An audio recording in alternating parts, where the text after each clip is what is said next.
Among the cold corridors of global power, where decisions shape the fate of billions, there are rumors that never die. Whispered accounts in obscure forums, forgotten books in ancient libraries, and interviews buried by algorithms claim that the world as we know it is merely a facade.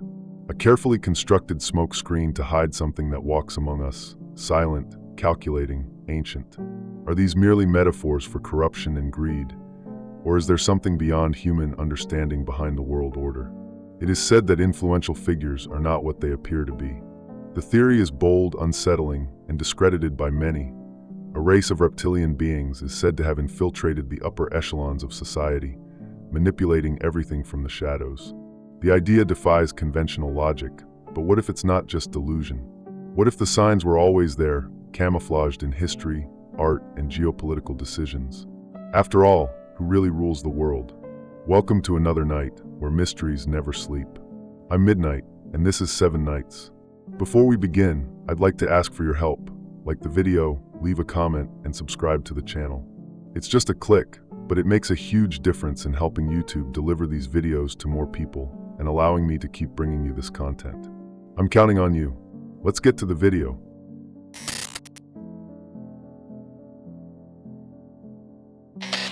If there's one thing that stands out in mythologies around the world, it's how often reptilian figures appear as powerful entities, almost always linked to hidden knowledge or manipulation. No matter the continent or the era, there is always a serpent at the beginning of the story. And that doesn't seem like a coincidence. When the Sumerians, one of the oldest civilizations in human history, wrote about the Anunnaki, they weren't just telling myths. They were documenting the arrival of gods who came from the stars and shaped the first kingdoms of Earth. Some texts suggest these beings were different, physically and mentally superior. And in modern interpretations, they take on a chilling form: reptilian humanoids. This pattern continues in ancient Egypt, but with even greater symbolic sophistication. The god Sobek, with the head of a crocodile, was seen as lord of the waters and fertility, but also as protector of the pharaoh's power. He was not a marginal deity. On the contrary, he was central to religious cults. Now think, why would such an advanced society represent political and spiritual control through a cold-blooded, predatory animal? The image of the reptile doesn't just appear as a metaphor. It shows up in places of worship, in sacred records, and often in contexts involving authority and dominion. This raises an unavoidable question. Did these figures merely represent ideas, or were they disguised accounts of something real? In the Indian subcontinent, the Nagas appear in age-old traditions as hybrid beings, half human, half serpent. They are neither villains nor heroes. They are guardians, living in underground realms and guarding secrets humans were never meant to access. Sanskrit texts describe them as highly intelligent, cunning, and capable of manipulating not only the elements of nature, but also human emotions. This pattern, the reptile as guardian of knowledge and the underground, reappears strongly in completely distinct cultures. How is it possible that peoples who never met described such similar creatures with such specific behaviors? In North America, the Hopi speak of the lizard people, a race that supposedly escaped a global cataclysm and took refuge in tunnels beneath the Earth's surface. The tribe's shamans claim this people still lives, silently influencing human destiny without ever fully revealing themselves. Now think carefully. Why would native peoples, with no contact with organized religions or external influences, have such a specific myth about reptilian beings living underground? Were they all just trying to explain earthquakes and caves? Or were they recording real encounters with something they chose to call spirits? The constellation Draco also enters this scenario with a curious role. Since ancient times, Draco has been seen as a celestial sentinel, a serpent spinning around the North Pole. In Greece, it was already associated with vigilance and eternal power. David Icke, one of the most well-known theorists on reptilians, claims this is their origin, an ancient civilization that escaped its dying planet and found in Earth a fertile environment to infiltrate. The idea may seem absurd at first glance, but when this hypothesis is aligned with global mythological and archaeological patterns, the narrative gains a form that's hard to ignore. And that's where the artifacts from the Ubaid civilization, found in present-day Iraq, become central pieces of this theory. Figurines dating back to 5000 BC depict humanoid figures with reptilian heads, oval eyes, and human postures. These are not mythological monsters. They appear in everyday contexts, like female figures holding babies, with serene expressions. Why would the earliest people of the region that would later give rise to Babylon create such figures? There is no convincing official explanation. Some theories say they were gods, others say they were merely symbolic representations, but none can fully dispel the impression that they were portraying something seen with their own eyes.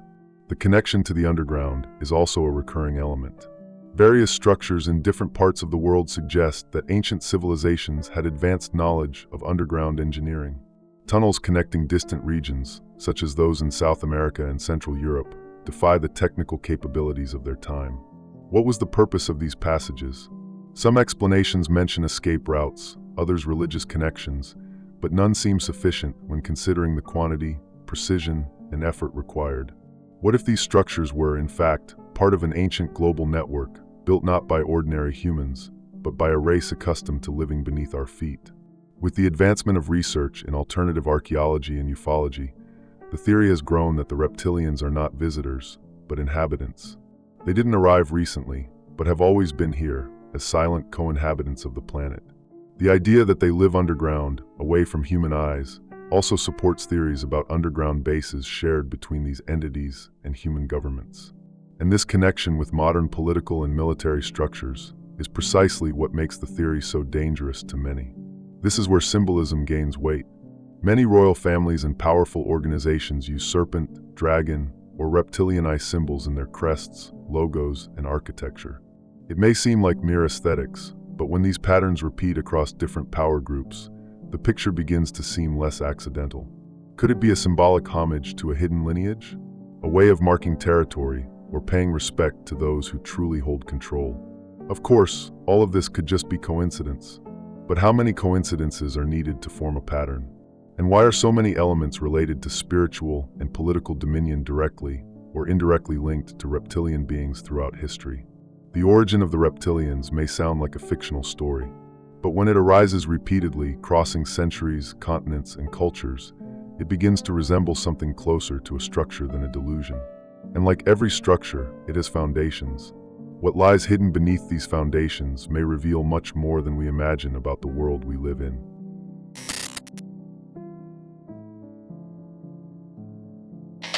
Some images simply don't leave your mind.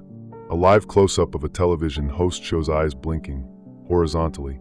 A world-renowned politician smiles, but for a second, something in his expression seems to break, as if his face didn't follow the gesture. It's just seconds, tiny details, but enough to raise a disturbing suspicion. Are we really seeing who we think we're seeing? Over the past decades, videos like these have appeared in droves. Eyes changing shape, features distorting, behavioral slips that deviate from the human norm. Under normal conditions, everything would be blamed on technical glitches. But what's striking is where this happens: major events, official broadcasts, ultra-high-definition cameras. Places where control is absolute, where every second is planned. So how can these glitches happen to figures who live under the spotlight and never miss a beat? What's even more intriguing is the repetition. Not just of similar cases, but of the profiles involved. Influential politicians, billionaire businessmen, globally impactful artists. All in positions that shape collective behavior.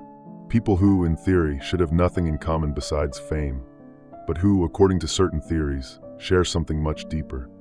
They are not entirely human. The accounts that support this theory don't come only from curious observers. Former production assistants, studio technicians, backstage security guards have claimed, under anonymity or in archived interviews, that they witnessed strange behaviors during private meetings or recordings. Stories that sound absurd until they begin to repeat.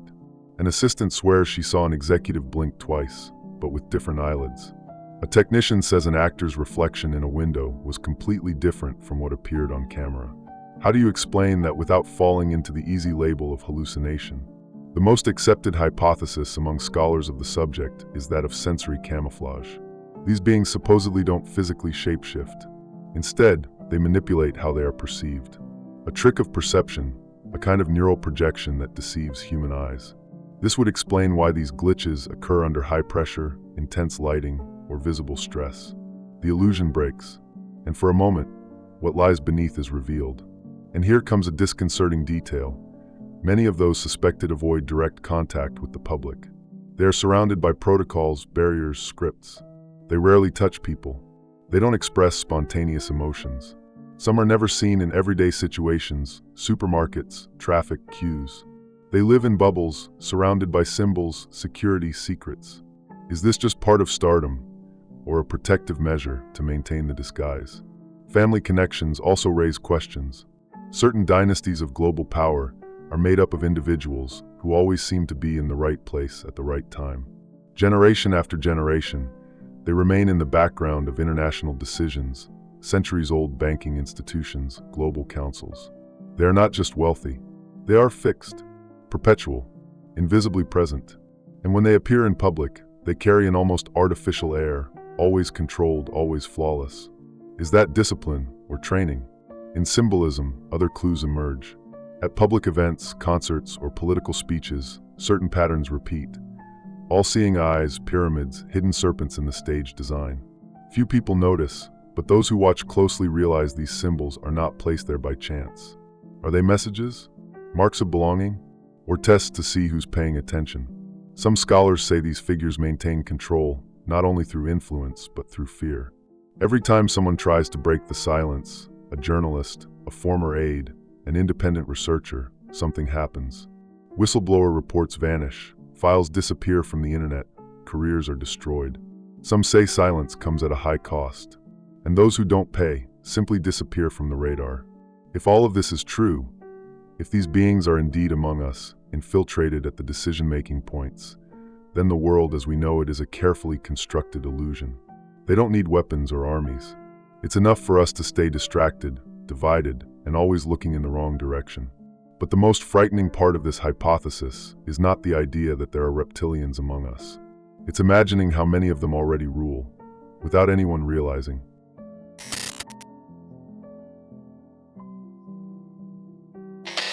Think with me, how many times has the world collapsed, and those at the top only got stronger? Wars, pandemics, financial crashes. Always the same outcomes, despair in the streets and profits in the glass towers. At first glance, it seems like the natural cycle of humanity. But what if it's not natural? What if behind these tragedies there's an invisible hand, guiding events with surgical precision, just like a conductor leading an orchestra? Many people believe chaos and crisis are accidental. But when you look closely, you notice a sequence of strategic movements. One country goes to war, another reacts. Fear spreads, markets crash, and someone, always someone, buys everything at rock-bottom prices. Then comes reconstruction, and in the end, the same names controlling even more. That doesn't sound like coincidence. It sounds like machinery, and every catastrophe a lever. Now imagine a hidden race, with superior intelligence, operating in the shadows. According to the reptilian theory, these beings not only manipulate governments, but shape the planet's emotional reality. They don't feed on what we eat. They feed on what we feel. Fear, panic, insecurity. Human emotions generate vibrations. Vibrations generate energy. And energy can be harvested. Sounds like fiction? Maybe. But it also sounds far too well structured to be just that. Serious research in physics has already shown that everything vibrates: matter, light, sound, thought. And human emotions have a direct impact on vibrational fields. If something or someone knows how to operate at this level, it would be possible not only to understand, but to emotionally exploit an entire population. Can you imagine the value of a war, a pandemic, a natural disaster through this lens? And then the pattern starts to make sense. Every time the world seems to stabilize, something happens. A new enemy arises, a new variant, a new threat. The media spreads fear. Institutions reinforce control, and the population, tired and disoriented, accepts everything. The question is no longer why, it's who benefits. And if reptilians are indeed infiltrated within the core structures of power, the benefit is direct, an entire planet vibrating and suffering. But they don't act directly. That would be too visible. Instead, they influence human operators, world leaders, advisors, strategists, people who make decisions under subtle influence, perhaps without even realizing it. Destruction seems inevitable, but it's provoked. Chaos that turns a profit. Panic that generates obedience. All perfectly choreographed. And the most curious thing, the more people suffer, the more they ask for control. They ask for surveillance, for censorship, for walls. They cry out for a savior. This is the heart of the plan. To keep humanity in a constant state of fear, so that it willingly accepts its own chains. And those behind the scenes simply watch and harvest. Mass culture plays its part too. Movies that normalize collapse, series that glorify control, music vibrating with rage, ego, and despair. And almost always, look closely, reptilian symbols, serpent-like eyes, cold entities manipulating humanity. Is it coincidence? Or are they acclimating us to the image of the dominator, turning the occult into entertainment, so that when it becomes real, no one finds it strange? Education follows the same model. It teaches formulas, obedience, repetition. But it avoids big questions. It avoids why. It avoids who's in charge. A critical mind is dangerous to any control structure. That's why it must be suppressed from an early age. And those who escape this conditioning are usually not taken seriously. They become conspiracy theorists. The internet, once seen as the last stronghold of freedom, has also been captured. Today, algorithms choose what you see. They filter what you think. They deliver exactly what keeps you busy, but not awake. And who controls these algorithms? Large corporations with visible faces and boards no one knows. Those silent figures who never appear, but whose decisions shape the world. This is where the final question arises. Is all of this, the chaos, the fear, the distraction, just the world being the world? Or is it an ancient, subtle, coordinated structure, executed by a species that learned the best way to control is to never be seen?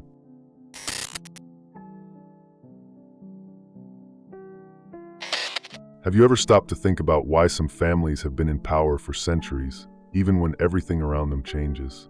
Presidents come and go, governments fall, empires collapse, but certain names remain. Discreet, always on the edges of the narrative, rarely in the headlines, but inevitably present where it matters most, in the decision-making.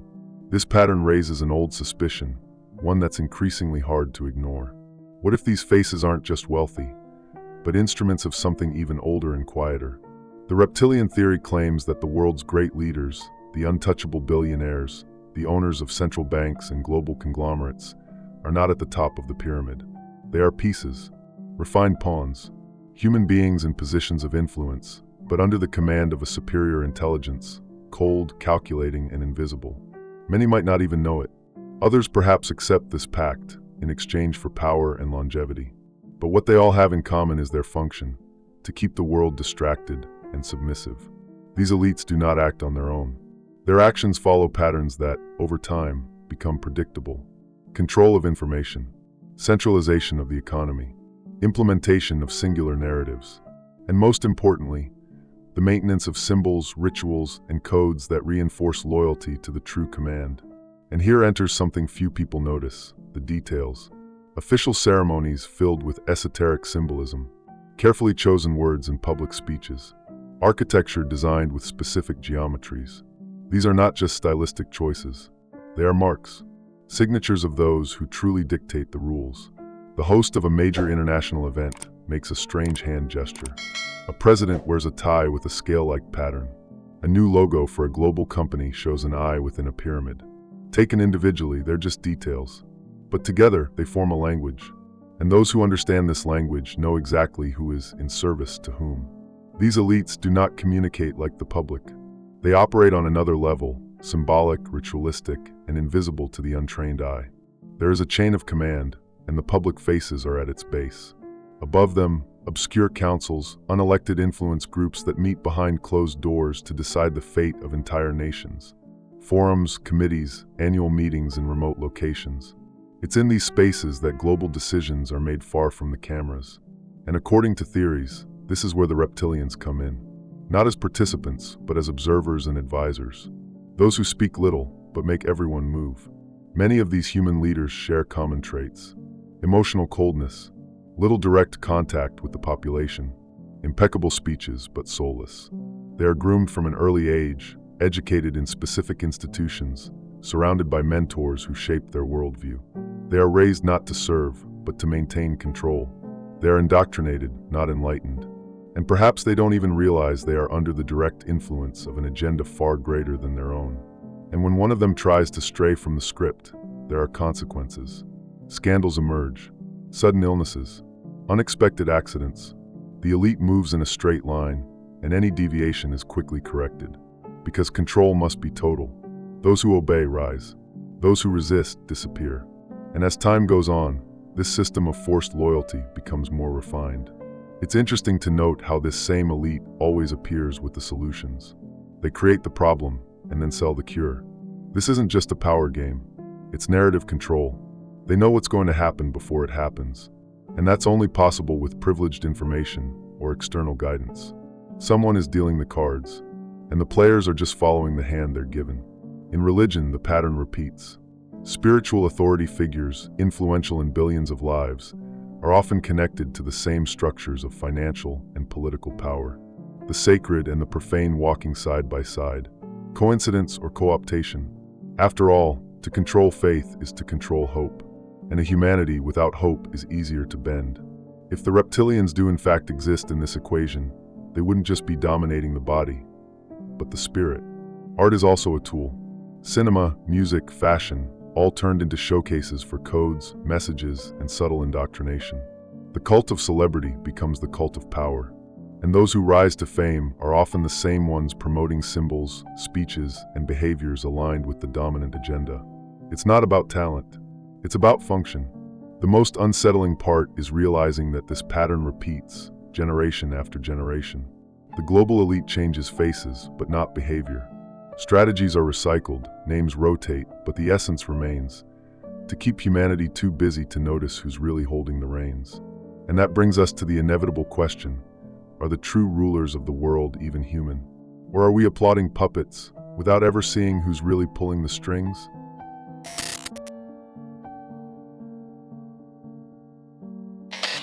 Amid all this political, economic, and cultural control, there is an even more sensitive and more strategic layer for those who truly wish to dominate consciousness. Because controlling the body is easy. Controlling behavior is more efficient. But controlling the spirit is final. And it is exactly at this point that, according to many alternative scholars, the reptilians concentrate their subtlest efforts. The theory is clear.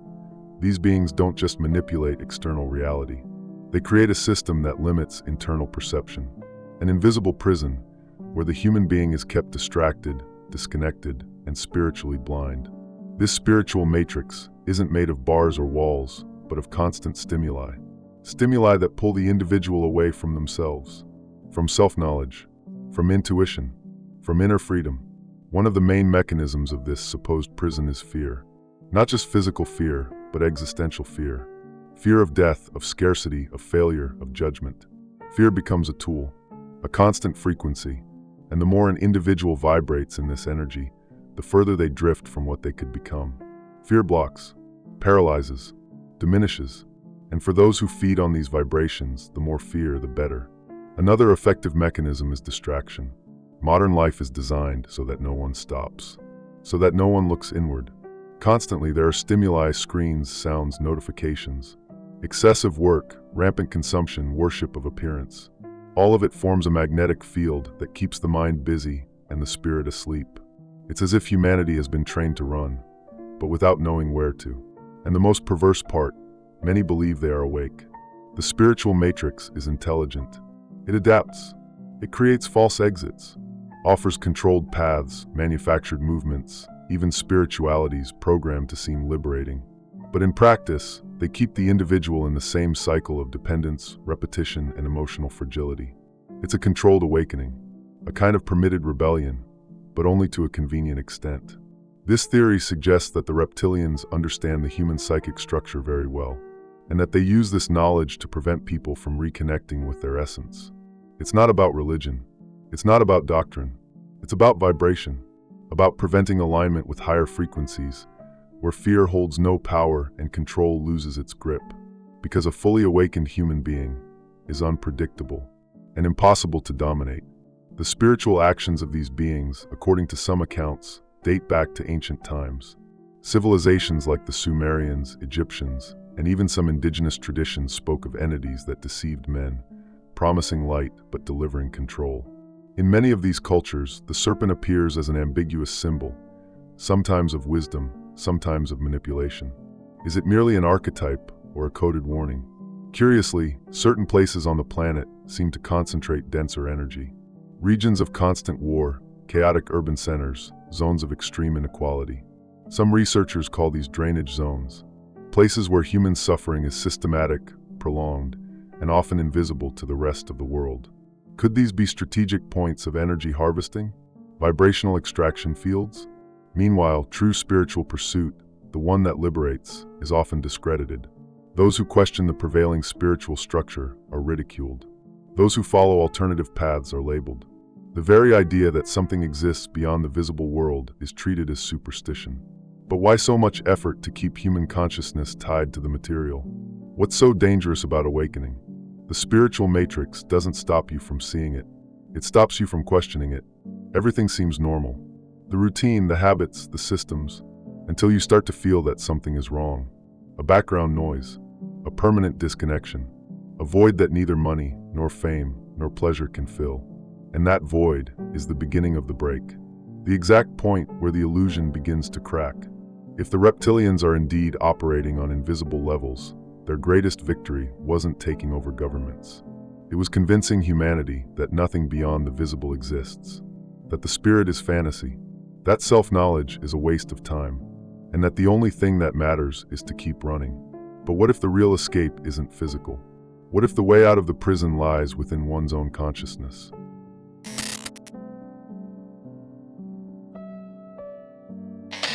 Now that you've seen all the pieces, the question becomes inevitable. What if this isn't just a theory? What if this invisible structure, meticulously described by scholars, survivors, and alternative investigators, is real?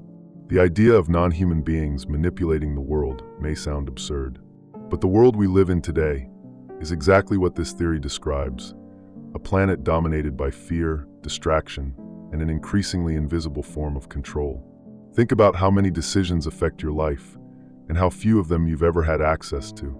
Policies that appear out of nowhere, global changes that feel orchestrated, narratives that dominate every channel at the same time. Have you ever wondered how that's possible? How is such instant unity of thought created across countries, media, and entire populations? That requires coordination. And the reptilian theory proposes exactly that: a non-human intelligence orchestrating the chaos. These beings, according to this hypothesis, don't just disguise themselves among us. They create the scenarios. They build the answers before the questions even arise. They are behind symbols, structures, and systems. They don't need to appear. Absolute control doesn't require presence, it requires invisibility. It is precisely because they are unseen that they operate so freely. Some argue that all of this can be explained by human greed, ego, and power. And in part, it can. But how far does human power go? What kind of mind is capable of planning wars, controlling collective emotions, and shaping entire cultures without ever leaving a trace? That coldness, that millennial planning, sounds more like an entity studying us, rather than an elite simply trying to profit. And here comes an uncomfortable detail. The more humanity evolves technologically, the further we seem to drift from ourselves. We've never been so connected, and never so manipulable. If the reptilians exist, they're not just at the top. They're all around. In the algorithms, the leaders, the dogmas, the fears. They're in the air we breathe when we no longer question anything. Now observe, every attempt to expose these possibilities is discredited, silenced, or turned into a joke. The word conspiracy has become synonymous with madness. But human history is built on conspiracies. Coups, betrayals, manipulations. So why would it be impossible for a larger, older, deeper conspiracy to still be unfolding? The very denial of this theory by so many institutions at once should raise suspicion. If it's so absurd, why invest so much effort in disproving it? Why the fear of people thinking for themselves? Since when did asking questions become a threat? What if the accounts aren't delusions? What if the symbols are warnings? What if ancient myths are distorted memories of something that truly happened? That's the turning point of the narrative, when the impossible begins to make more sense than the official truths. Sure, all of this could just be a symbolic construct, a reflection of human nature itself, projected onto monstrous figures. But what if it's not? What if humanity is being kept in a cycle of intentional ignorance? What if the world as we know it is only the surface of something much older, more organized, and more inhuman? If it's true, then we're living inside a carefully directed theater. And the applause, the fears, the opinions, all of it is a reaction to a script we never wrote, but follow every day, without knowing who really handed us our lines. The final question isn't whether you believe. It's, what would you do if one day you discovered that all of this is true? If this theory is right, if reptilians are truly among us, manipulating the world from the shadows, then the reality we know is just a veneer. A carefully structured simulation meant to keep humanity busy, divided, and spiritually anesthetized. Nothing is as it seems, and what we ignore may be exactly what controls us. The elite would not be the top, but the puppet. The crisis, not a mistake, but a plan. The routine, not freedom, but containment. All working like a precise, invisible, perfectly designed mechanism. This story is just one piece, and one day, maybe you'll see the entire puzzle. If this made you think, subscribe and like the video. It helps the channel grow. Don't forget to share. After all, more voices mean more discoveries.